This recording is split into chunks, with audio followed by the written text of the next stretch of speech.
biir Yewwi Askan Wi conférence de presse bii ñu woote nag dañu ko woote pour waxtaan ak askan wi woote wuñ ko pour jooytu woote wuñu ko pour naqarlu mais dañu ko woote pour alerter parce que dañu gis ne réew mi bu nit ci séntu pouvoir dafay wax dëgg dafay honnête dafay am ay discours yu jekk waaye bu pouvoir accès rek dañuy daal di soppeeku Yewwi Askan Wi nag dañoo seetlu ne dafa am pouvoir local bu tegu seen loxo mooy gagné nañu ay mairie yooyu nag dafa am ay parti ak ay membres yu ne ci biir ñu jàpp ne seen moomeel la li tax ñuy wax nag mooy Yewwi Askan Wi dafa nekk demande sociale ñëpp bokk ci Yewwi Askan Wi mu nekkoon un projet boo xam ne Sénégalais yëpp lañ ci amoon yaakaar boobu nag jàpp nañ ne mu ngi fi ba tey te bëgguñu mu yàqu ñun ñii toog fii it boo ñu xoolee ñii fi toog ngeen xool ay affiche yu Yewwi Askan Wi image yi ñoo ci nekk affiche yi nekk ci mbedd yi comme ñii ñooy Yewwi bu ñu demee ba toog fii di wax c'est parce que y a un problème bi nag ba alerte dong moom la ñuy def di woo sunu mbokk yi ak sunu naataangoo yi nga xamante ne ñoo bokkoon Yewwi Askan Wi ñu retrouver seeni ay esprit xool ne réew mi sonn nañu dëkk bi bëri na lu fi jaadu mënuñoo def ay reproche le président Macky Sall ne réew mi teguñu ko ci yoon ba pare di ko doxal suñu biir li am nag ñu ci biir ñu ngi koy naqarlu boo suñu mbokk yi ñu rësisi parce que jàpp nañ ne Yewwi projet boo xam ne kenn amul droit jàpp accaparement nag am na ci te tey listu Yewwi yi ngeen gis seen ci mbedd bi ku voteel liste boobu dangaa amoon yaakaar ne yaa ngi voteel waa Yewwi du ma ne nekkatul Yewwi waaye yaakaar xaw na see tas tuuti ñëwul nag ça reste un projet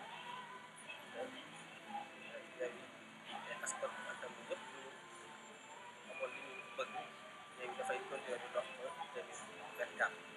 c'est pourquoi ñun ñu devrait dox ñaax Sénégalais yi continuer di am yaakaar ci projet boobu xëy na nag am na ay rëq-rëq am na ay manquement man mii di wax ak yéen am na ay ñaxtu yu ma doon ñaxtu ci biir ndax jàpp nañu ne fonctionnement bi du noonu ki nga xamante ne day woote ci réew mi ak njub di wax dëgg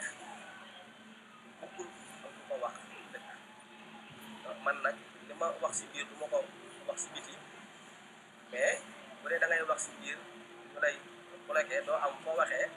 ba boo waxee sa ba dëgg ñu retiré la loolu mooy manque de démocratie donc dañuy alerter Sénégalais yi ñu bañ a yóbbu benn mbir au pouvoir ngir moomu lu war leen donc nag loolu laa si bëggoon a ajouter merci.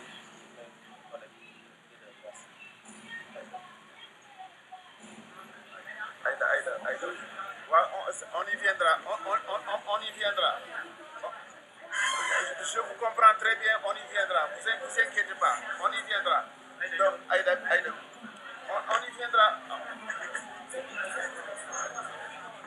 On y viendra, vous en faites pas. Le français, vous l'aurez. Le français, vous l'aurez sans aucun problème. Vous l'aurez et largement.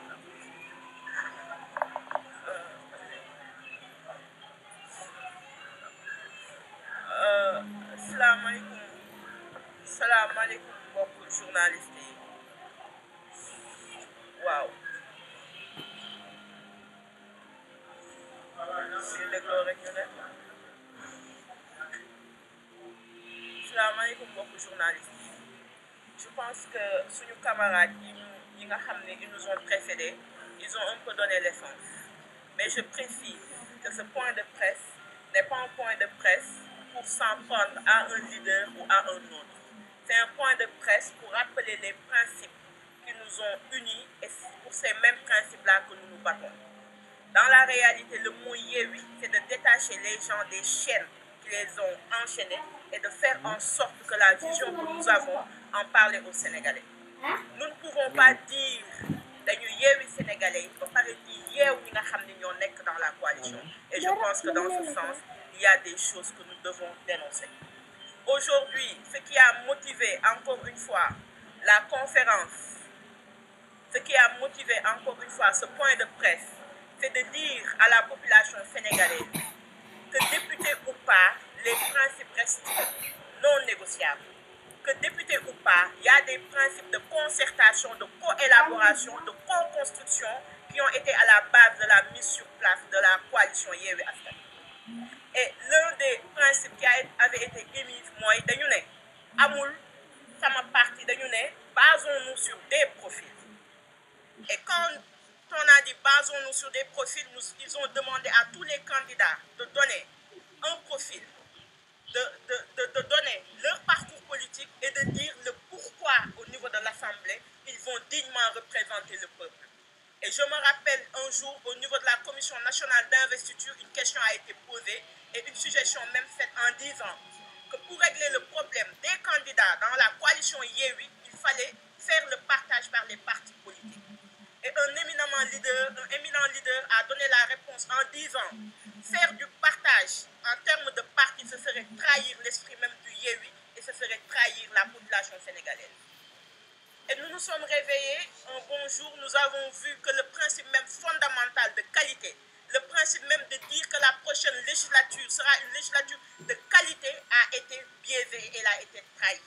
En quoi faisant? C'est en disant sama doom moo gën seen doom. Sama parti moo gën seen parti yéen du ngeen dara ñun ñooy lépp te ci ànd bu loolu amee ça veut dire que les principes elles ont été biaisés. Et je rappelle que les positions de députés, cette législature bu guddee fan ba gudd fan, elle n'aura que 2 ans parce que nous espérons qu'en 2024 il y aura une alternance et l'Assemblée aujourd'hui que nous allons mettre en place va être refondée. Mais en 2 ans, la population sénégalaise elle a besoin d'être rassurée. L'autre principe qui a été bafoué, c'est le fait de dire que les députés, les maires, yi nga xam ne am nañu pouvoir ba pare dañ leen di maintenir. Au niveau des élections locales, ces principes-là ont été en réalité respectés. Au niveau des élections législatives, ces principes n'ont pas été respectés. Je rappelle que le leader pour lequel je parle, c'est Mansour Sy Djamil, en 2017, il a dirigé la liste de Manko Taxawu Sénégal.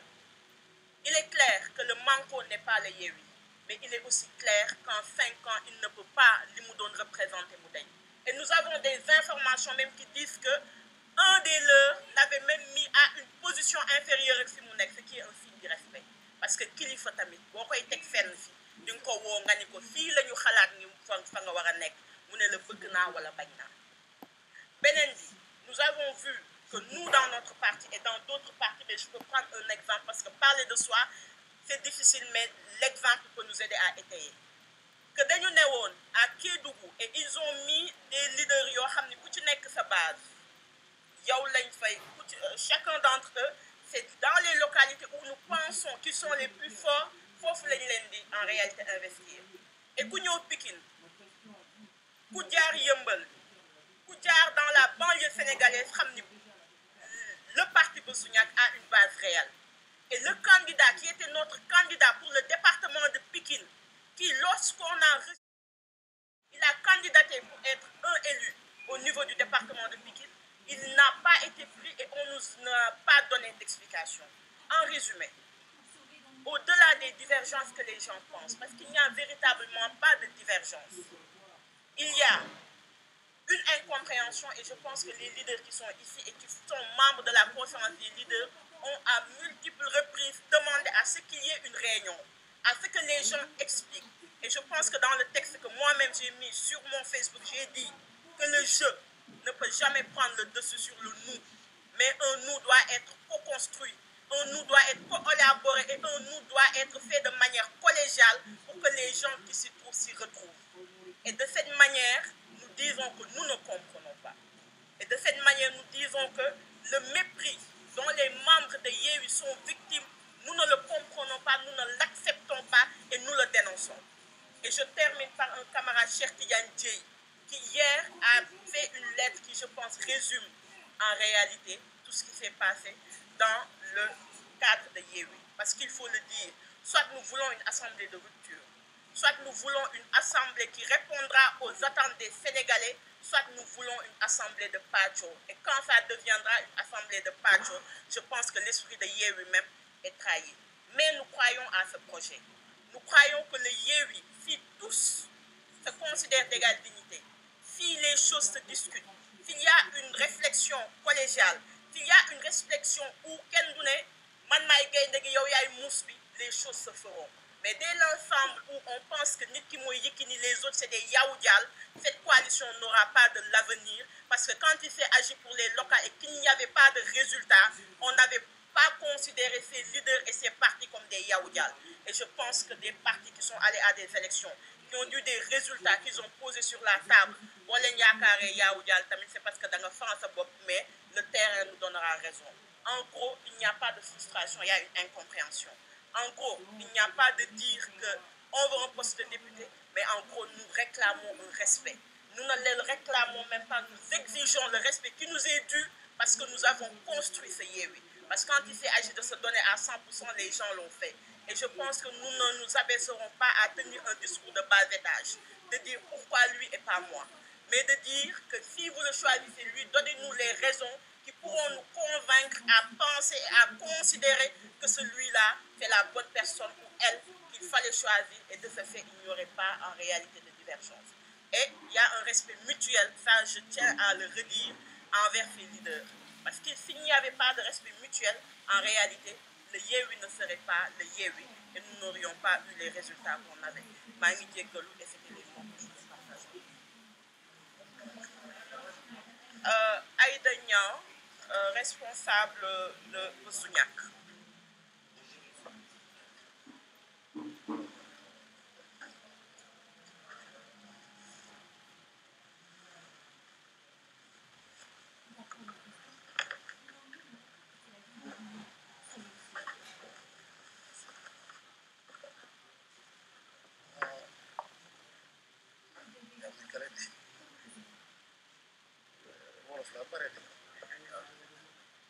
salaamaaleykum maa ngi gërëm journaliste yëpp yi def déplacement ñëw ci sunu point de presse damay barkeelu doon mais sinon li suma collègue yi wax ci mot na wax ci gis naa ci suma bopp wax ci set na leer wante bësaat rek ci benn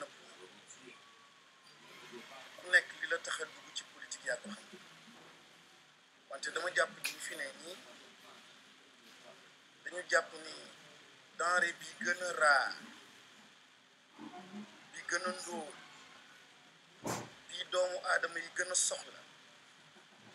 bi waa Géejawaay gën a soxla waa Matam soxla ko périphérie bi soxla ko Sénégalais yi soxla ko mooy la denrée de l'éthique justice ak lu jub ak lu sell du problème mu terre du problème mu aéroport du problème mu goudron xool leen bu baax ni àdduna richesse mondiale bi day yokk di dem rek wante lii jafe-jafe àdduna tey jii mooy la redistribution la question de l'équité moom mooy question fondamentale Sénégal PIB bi ñu amoon il y a 10 ans il y a même 2 ans ou 3 ans ak li ñu am ren ji day dem rek di doubler di yokk wante problème yi di gën a tar li tax mooy question éthique te nag kuy xeex sa kër xeex ko wante mën nga dem plus loin jël sa benn appareil politique pour mu nekk un prolongement du combat ngay waxal xale yi di waxal mag yi di waxal jigéen ñi te encore une fois li ko lal mooy justice ak éthique su amul ci réew yàqu na Macky Sall par rapport ak loo xam ne moom mooy terre du suma problème bu lamp yu tàkk du suma problème tuuti rek soble soxlawul ay duuli mel ni kuy togg yàpp ak suy wax li mu def day énumérer 1 2 3 4 lii laa def ma ne ko du foofu laa amee loo togg rek baax na na neex rek fi ma am problème duuli ak nag yow ba mu bëri mooy moom la koy nation waxaat nga yàq fi ma am problème ak yow mooy xale yi nga yàq fu ma am problème ak yow mooy lii xew Dubaï dugg fii kii dugg Sénégal fi ma am problème ak yow moom mooy simplement ce qui se passe dans les banlieues l'éducation ak li ñu war a doon ëllëg su ma duggee nag ci kuréel boo xam ne mi ngi tudd Yewwi Askan Wi su ma yaakaar mooy ni le premier pilier mooy le pilier de l'éthique le pilier de la démocratie le pilier de la justice man de li ma indi ci kuréel googu ak ñi ma xam fii li tax ñu bokk ci souvent on s'est connu à travers yenn combat de principe xamantewuñu bokkuñu benn gox musuñu militer ay parti wante da ngay gis injustice nga taxaw da ngay gis lu dul dëgg nga taxaw te ku ñu xam ni y a une constance ci yenn combat depuis bu ma nekkee man ci arène politique chaque fois ma dégg ni am na loo xam ni jubul taxaw naa bokk ak ñii bokk ak ñoo xam ni gor lañu am na li ñuy bañ xeex ko kon moom laa doon xaar ci coalition Yewwi Askan Wi te maa ngi koy espérer ba léegi li tax nag lii et j'avoue je confesse ça me gêne beaucoup bokk ci benn kër et être obligé ñoo def point de presse nii di wax wante nag dañuy wax ni su loi amee dëkk bi réew mi gisuñu seen bopp dañu ne le peuple est souverain du dëkk peuple bi moom moo nekk féete kaw kon nag du ma nekk ci parti wala nekk ci coalition ñuy jalgati di opprimer di brimer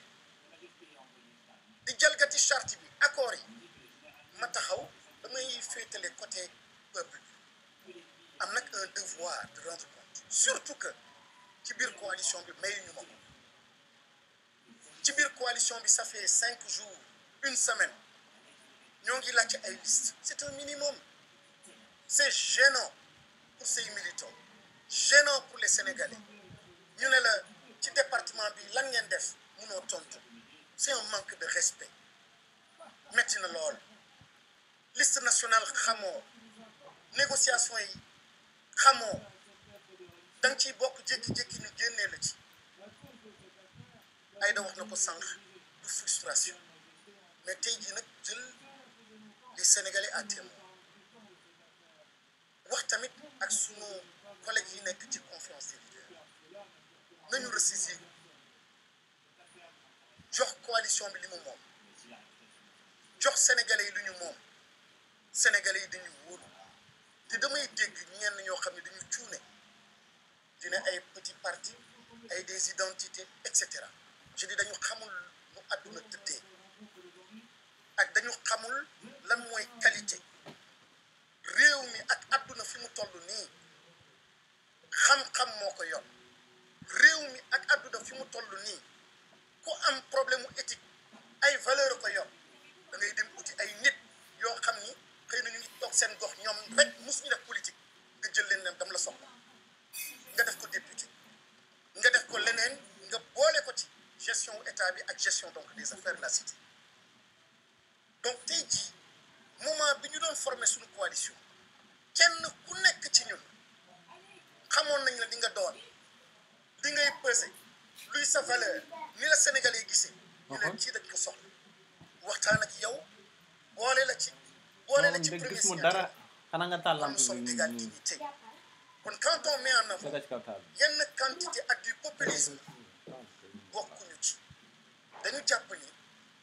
li tax ñu jóg moom mooy changer les choses dañu jàpp ni li tax ñu jóg mooy mooy léegi bu yaakaaru tàngee day Sénégalais lakk tapis bi dañu jàpp ni li tax ñu jóg baax na mooy am na yenn yoo xam ni ana ci yaakaar soble nañu bi da ngay ba ko pare jëfee mais malheureusement ce que nous sommes en train de voir est déplorable et très triste encore une fois ñaata soble di nga dal réaffirmer suñu ancrage ci opposition bi wante di wax nag ni kenn duñu noot dañu ne yeewi askan wi elle le rappelait tout à l'heure ku ñu yeewiwul ñun ñu yeewi suñu bopp ànd ceeg askan bi yeewi waale kon di sant ñëpp di gërëm ñëpp di yaakaar ni le point de presse là dina nekk un appel simplement benn conscientisation dinañu mettre de côté leur ego pour mën a def un appel conférence des leaders mën a toog ñu mën a waxtaan continuer le combat donc encore une fois nous sommes de l'opposition nous réaffirmons cet ancrage là au sein de l'opposition nous nous battons pour des principes te lii am ci biir kër gi ak ci biir néeg bi moom moo nar a fës ëllëg te dinañu wax lu tax waxu leen ko woon kon aujourd'hui c'est ce qui se passe et c'est ce qui risque de faire mal demain à l'État et au pays maa ngi leen di sant leen gërëm wa salaam.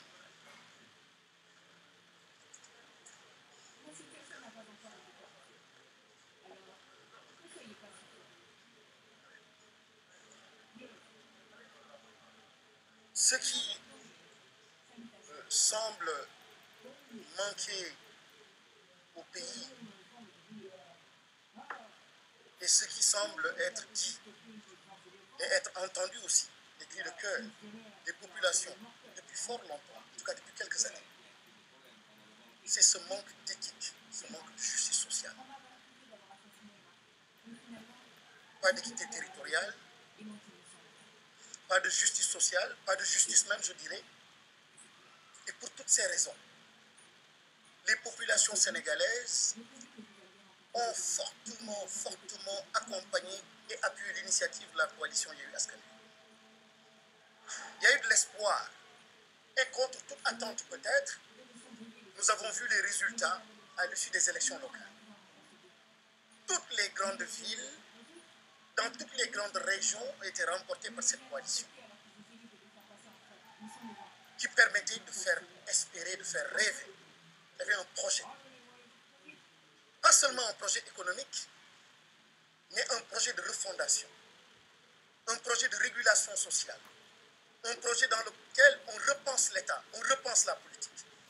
avec des hommes de valeur, des hommes de principe. Et nous nous sommes rencontrés à travers des combats. Nous nous sommes reconnus et connus et nous avons dit, nous avons des principes ensemble. Et chacun a mis sur la balance ce qu'il est, son cursus, son expérience, sa vision, son projet et ses valeurs. Et nous avons fondé la coalition Yewwi Askan Wi. Ce n'est pas en termes de quantité, de nombre de militants, mais c'est en termes de contribution, de sa capacité à faire avancer et à transformer le pays. Et nous l'avons fait. Et les résultats ont été probants. Les résultats ont été présents. Malheureusement, ce que l'on constate, c'est l'effritement de ces valeurs, la disparition de ces valeurs, et des valeurs lesquelles les plus essentielles pour nous fondateurs ou initiateurs de cette coalition, notamment la question de l'éthique et de la justice. Lorsqu'on met en avant une question partisane, de militantisme tout court, des questions parfois même ethnicistes, parfois même régionalistes, c'est tout simplement regrettable. À l'occasion d'une réunion, je rappelais personnellement aux collègues présidents de la conférence des leaders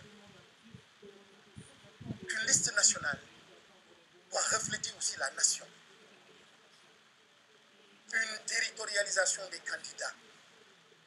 Prendre en compte aussi, naturellement, les sexes. On n'avait même pas besoin de nous l'imposer par une loi. Prendre en compte la jeunesse. Prendre en compte certaines catégories, les handicapés, etc. À partir de là, on saura la vision qu'on a de la gestion de l'État. Cet équilibre, ce juste milieu, cette façon de repenser la cohésion nationale, on doit pouvoir le retrouver quand on confectionne une liste nationale. Et dans les départements, naturellement, il s'agit de gagner, mais pas n'importe comment et avec n'importe qui. Malheureusement, tous ces principes-là ont été bafoués. Vous l'avez vu à Dakar, ce qui s'est passé. Vous l'avez vu dans les départements, nous ne disposons toujours pas de liste. Nous ne savons toujours pas comment les listes ont été confectionnées au niveau national. On sait tout simplement, et on observe, on constate que la charte a été bafouée. Quand on dit force reste à la loi, au sein de notre coalition, nous devons aussi dire que force doit rester à la charte. Si nous ne sommes pas en mesure de respecter nos accords au sein de notre coalition, ne me faites pas espérer. On ne sera jamais capable de gérer l'État. L'État est une chose sérieuse. Il s'agit de choses sérieuses, de nos enfants, du futur, de nos aînés, nos doyens, de la santé, énormément de choses, de sécurité. Et si nous aspirons à cela, à gouverner ce pays-là, nous devons absolument, je ne parle même pas de coalition, même pas de nos partis, mais seul, individuellement, dans ma propre famille, je dois observer, m'observer. Je dois avoir un comportement digne de mes ambitions, digne de ce qu'on attend de moi, digne donc de l'État du Sénégal. Et c'est une exigence. Il faut que les présidents de la conférence des leaders se ressaisissent. Il faut qu'on revienne aux fondamentaux de la coalition Yewwi Askan Wi. Il faut moins d'ego et accepter les remarques, la démocratie interne. C'est comme ça qu'on peut bâtir une coalition forte, une opposition forte. Et c'est ce qui est attendu de nous. Et c'est comme ça qu'on pourra, en 2024, changer la donne au Sénégal. Merci.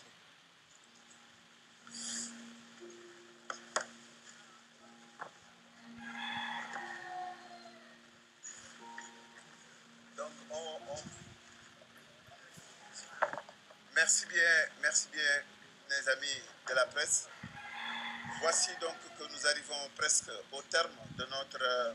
point de presse. Je voudrais simplement préciser ceci. Chacun parmi les leaders ici présents a un passé historique qui témoigne de son engagement et de sa disponibilité pour la nation. Généreux, nous l'avons toujours été tout au long de notre parcours politique. Vous pouvez le remarquer et je prends à témoin tous les Sénégalais. Chaque fois qu'il s'est agi de combats citoyens, de combats démocratiques, nous avons été présents et nous avons dépensé sans compter pour qu'on respecte les Sénégalais, pour qu'on respecte la justice, pour que l'état de droit soit une réalité. Ce combat-là, nous avons été durs avec les régimes, avec tous les régimes. Vous vous souvenez du jour du 23 juin et du 21 juin à l'Assemblée nationale. Et ce qui s'est fait, c'était un don de soi pour la République, pour l'état de droit, pour la justice. Ces mêmes faits, ce même état d'esprit, ce même engagement à être à côté des Sénégalais, à se battre pour le citoyen, quelle que soit sa couleur, quelle que soit son ethnie, quelle que soit sa région, c'est cette même identité qui nous a réunis au sein de Yewwi Askan Wi. Si nous sommes logiques, si nous sommes honnêtes, si nous sommes des patriotes, alors le même régime que nous nous appliquons individuellement dans nos partis, dans la rue, que nous administrons au président de la République, nous devons nous l'inculquer à nous-mêmes et en faire la clé de voûte de notre organisation au sein de Yewwi Askan Wi. Parce que le challenge est grand. Il s'agit ni plus ni moins de changer le Sénégal. Il s'agit ni plus ni moins de créer une société plus juste, plus démocratique, plus disponible pour ses citoyens. On ne peut pas vouloir une chose et son contraire. On ne peut pas vouloir la démocratie, l'état de droit, la justice, l'équité et la transparence. Et lorsqu'on est dans son coin, dans sa coalition, à l'intérieur de l'opposition, au moment où on n'est pas fort, on use du système antidémocratique. On ne fait pas dans la transparence, on n'est pas généreux, on n'est pas solidaire et on ne respecte même pas ses partenaires. C'est des signes. Et nous sommes en droit d'alerter. Magum waxoon naa ko moo gën fuuf magum xamoon naa ko. Nous sommes dans des dispositions aujourd'hui de dire ce qui doit être. Notre position et notre place dans l'opposition ne souffrent d'aucune contradiction et d'aucun doute. Nous sommes là-dedans parce que nous sommes partie prenante et nous avons tout fait pour que cette coalition existe. Il faudrait que chacun d'entre nous sache que cette démarche que nous faisons est juste symbolique dans le sens que nous voulons alerter les citoyens et nous voulons aussi revendiquer nos droits à l'intérieur de Yewwi Askan Wi parce que Yewwi Askan Wi ne doit pas être loin des préoccupations des Sénégalais. Pour tous ceux qui nous connaissent, nos préoccupations ne peuvent absolument pas être d'être à la place à l'Assemblée nationale ou dans telle posture ou telle posture. Non. Notre préoccupation, c'est le combat de tous les jours que nous menons depuis plusieurs années. Que ce combat-là commence par germer à l'intérieur de Yewwi Askan Wi. Pendant que nous sommes dans l'opposition, pendant que nous sommes faibles, il faut que nous donnions des gages pour que demain, les Sénégalais puissent conforter, consolider la confiance et surtout la certitude que le Sénégal va changer.